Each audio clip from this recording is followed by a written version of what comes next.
আসসালামু আলাইকুম রাহমাতুল্লাহি ওয়া বারাকাতুহু।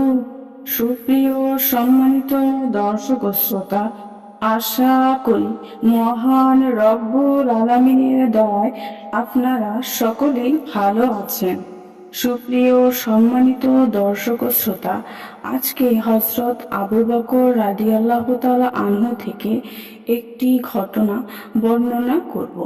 ঘটনার শিরোনাম হচ্ছে, আমি আমার রবের উপর সন্তুষ্ট। সুপ্রিয় সম্মানিত দর্শক ও শ্রোতা, আপনাদের নিকট অনুরোধ থাকবে ঘটনাটি শেষ পর্যন্ত শোনার। মক্কা বিজয়ের পরের ঘটনা। হযরত আবু বকর রাদিয়াল্লাহু তাআলা আনহু রাসূলের পাশে বসে আছেন।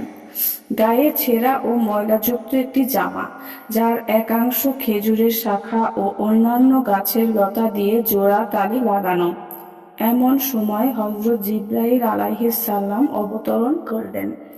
রাসূল সাল্লাল্লাহু আলাইহি ওয়াসাল্লাম জিজ্ঞেস করলেন, হে মুহাম্মদ, আবু বকরের গায়ে এমন ছেঁড়া ও ময়লাযুক্ত জামা দেখছি কেন? রাসূল সাল্লাল্লাহু আলাইহি ওয়াসাল্লাম বললেন, হে জিবরাইল, আবু বকর মক্কা বিজয়ের আগেই তার সব সম্পদ আমার জন্য ব্যয় করে ফেলেছে।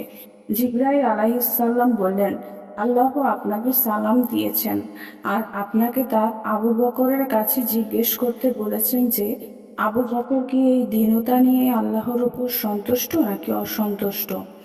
এরপর রাসূল সাল্লাল্লাহু আলাইহি ওয়াসাল্লাম হযরত আবু বকর রাদিয়াল্লাহু আনহুকে উদ্দেশ্য করে বললেন, আবু বকর, আল্লাহ আপনাকে সালাম পাঠিয়েছেন এবং জানতে চেয়েছেন আপনি কি এই দীনতা নিয়ে আল্লাহর উপর সন্তুষ্ট নাকি অসন্তুষ্ট।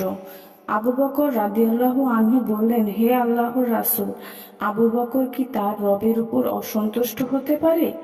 এরপর তিনি অতি উচ্ছ্বাসে বলতে লাগলেন, আমি আমার রবের উপর সন্তুষ্ট, আমি আমার রবের উপর সন্তুষ্ট, আমি আমার রবের উপর সন্তুষ্ট।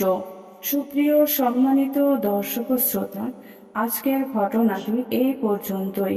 ঘটনাটি যদি ভালো লেগে থাকে অবশ্যই চ্যানেলটি সাবস্ক্রাইব করবেন, লাইক করবেন, কমেন্ট করবেন এবং বেশি বেশি শেয়ার করে দেবেন। সবাই ভালো থাকবেন। আল্লাহ হাফেজ।